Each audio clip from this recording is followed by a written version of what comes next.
Grace, mercy, and peace be to you from God our Father and from our Lord and Savior Jesus Christ. Amen. Leaves are falling all around. It's time I was on my way. Thanks to you, I'm much obliged for such a pleasant stay. But now it's time for me to go. The autumn moon lights my way. For now I smell the rain, and with it pain, and it's headed my way.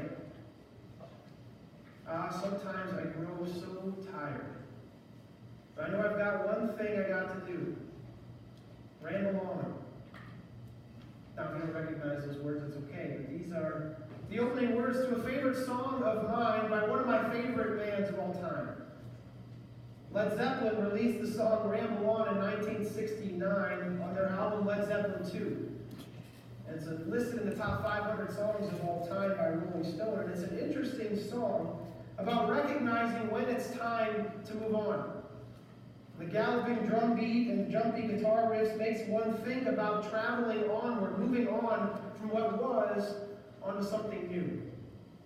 As Robert Plant sings in his unique voice, he explains the realization that sometimes it's best to just move on, to move forward. Got no time for spreading roots, he says. The time has come to be gone. And though our health we drank 1,000 times, it's time to ramble on. Now, why do I present this song to you on Transfiguration Sunday? Why is this song filled with mystic language and token references brought up on a day like today? Well, let me tell you. Today is the final Sunday in Epiphany. Today is the last Sunday before we head into the reflective, penitent journey that is Lent. In the pinnacle of an Epiphany, Jesus puts his full divinity on display for his disciples in a cloud of majesty and wonder. And Moses and Elijah are there to witness to it too. And in this glorious transfiguration of Jesus, we learn that we don't have time to spread roots. We don't have time to linger. It isn't time to be idle. We can't set up tents and stay. It's time to ramble on. It's time to move forward. There's more to do. And this incredible moment where Jesus shines in the fullness of his glory reminds us that we cannot sit still. Got to keep on rambling. Before we get any further into this scene in Luke, I want to take you back for just a second. I want to bring your minds and attention back to nearly 2 months ago. And this was the first Sunday of Epiphany. And on that Sunday, we gathered with the Magi around the manger. We were in the afterglow of Christmas, in awe of God's work in our lives. At the manger, we stood staring in wonder at God's answer to our sin revealed to the world. Staring at that creche, we saw the plan for our salvation finally put into motion. We learned that we were unexpectedly invited in to witness this plan unfolding before us. All we had to do was stop and stare at this wonder in the making. This baby Savior, born to die for the sins of the whole world, even you and me. And it was good to be there. It was really good to be there. It was comforting. It was encouraging to stop and rest in his presence as the glory of God filled that cold stall in Bethlehem. Well, fast forward 30 years to find this baby fully grown with a herd of followers. He's done miraculous healings. He's challenged the temple. He's raised the dead back to life. Now he's standing with a few of his close disciples on a mountaintop just outside of Jerusalem. Peter, James, and John are with Jesus up on a mountainside praying. And as they prayed, a cloud of fog hung heavy over them. And in the midst of this cloud, Jesus' face began to change. His clothing became dazzling white, and the glory that radiated off their rabbi nearly blinded the disciples. Confusion and fear swept over them as suddenly Moses and Elijah appeared on either side of him. They spoke of what was to come, of the importance of this Jesus. The law and the prophets embodied in these two men spoke of the tragedy that has yet to come in the city of Jerusalem. And then through the cloud, the voice of God boomed loudly, "This is my Son, my chosen one. Listen to him." It was quite a scene. It brought the disciples cowering to their knees, overwhelmed by the majesty of God that was on display right before them.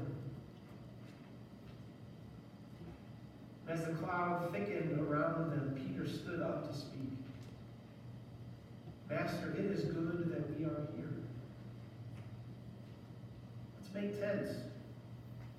Let's set up 3 tents, one for you and one for Moses and one for Elijah."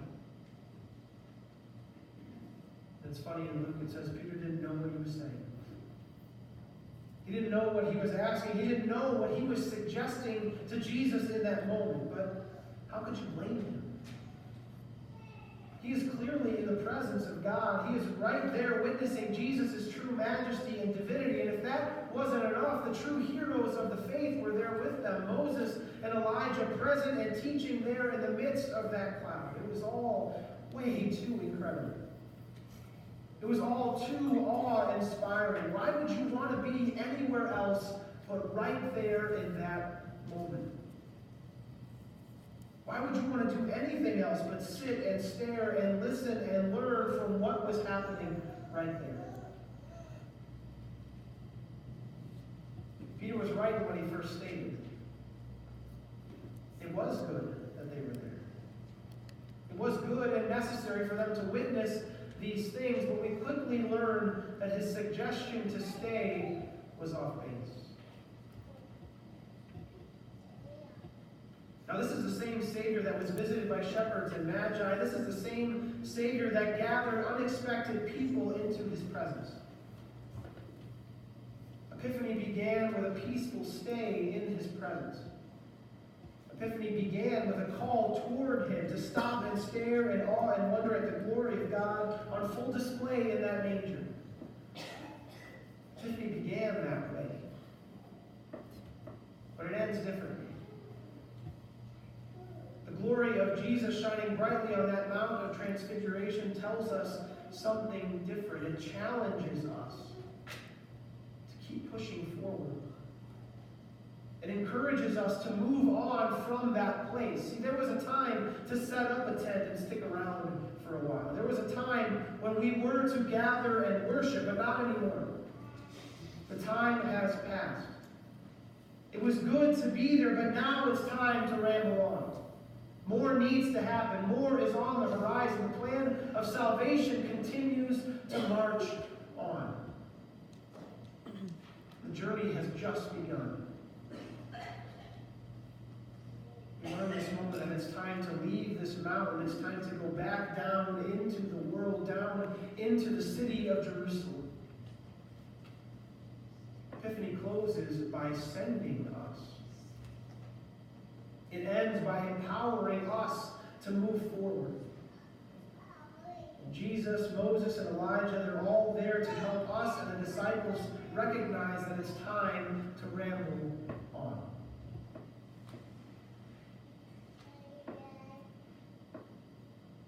That's a nice message, I guess, but what does it have to do with us? These 2 weeks of Epiphany, they're great bookends to the season, but I'm not quite sure what this has to do with me. Through the season, we're shown the glory of God. Jesus is revealed to be the true Son of God over and over again. And he gathers us into his presence, and he shows us his power and his divinity time and time again. But Epiphany ends this way to show us that the Christian life isn't just sitting and staring at Jesus.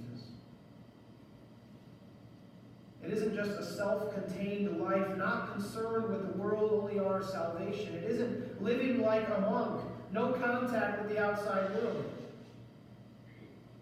It is good to be here in the presence of God. Peter speaks the truth, but we cannot stay here. We have to go back out into the world. We have to run back into the culture. We must interact with the world, bringing that message and glory to those who have yet to respond to the call of the Lord. There's a responsibility given here. That we have to bring our faith to the world and make it real to those who have yet to encounter Jesus on the mountain. It is good for us to gather here. But we shouldn't set up camp. We shouldn't settle in and make this our home. We're called to collide with the world, bringing Jesus to those outside of this place.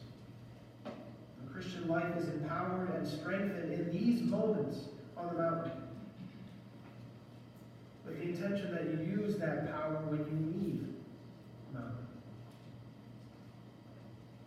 This is what Jesus shows us in the Transfiguration and what follows in his journey. Think about this for Jesus. It would have been a lot easier to stay.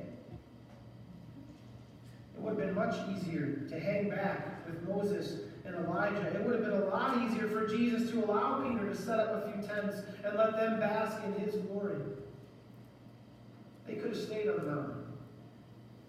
They could have stayed there praying and worshiping, away from the world, away from the people, avoiding the path Jesus was about to take. They could have stayed. But Jesus knew he had more to do.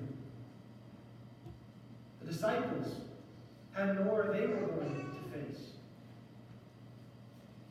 The plan of salvation had not yet run its course. Jesus had to leave this mountain. He had to leave this cloud of glory and enter back down into the city.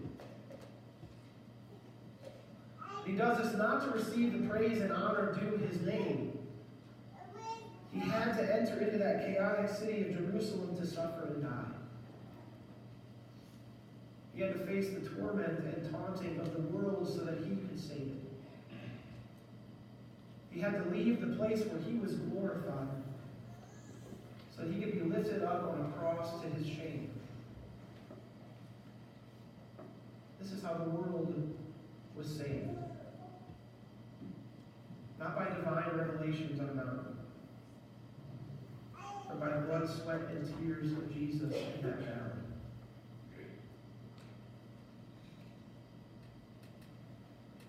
Jesus wasn't born and revealed to the world to stay and be praised. He came with this purpose in mind: crucifixion and death. He came to bear the stripes and wounds that would heal and save the world.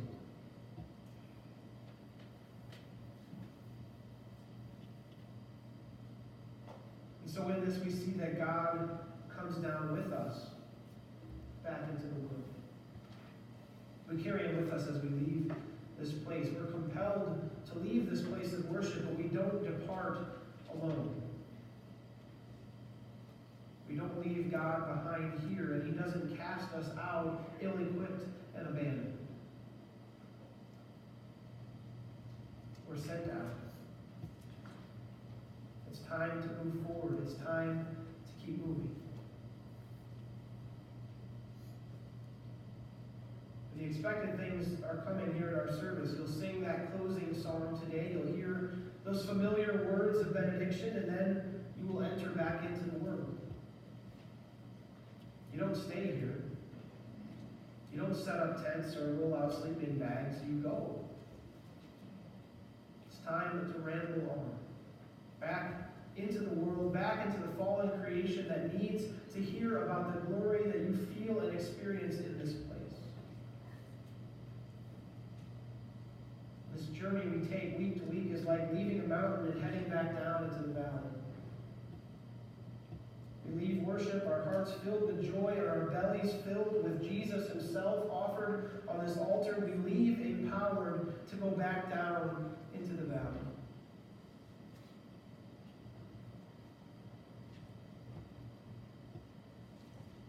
I think that's what we learned today. The Transfiguration shows us this aspect of the Christian life. It shows us that our God is a sending God, not a staying put God. shows us that the life-changing work of the gospel doesn't happen on the mountain in a mystic haze or divine cloud. It doesn't happen in those glorious, shining moments. God's greatest work, where he is the most powerful, is when he moves down into our world, into our messes. When he leaves his throne on high to suffer the sting of death. And so too the challenge is given to us.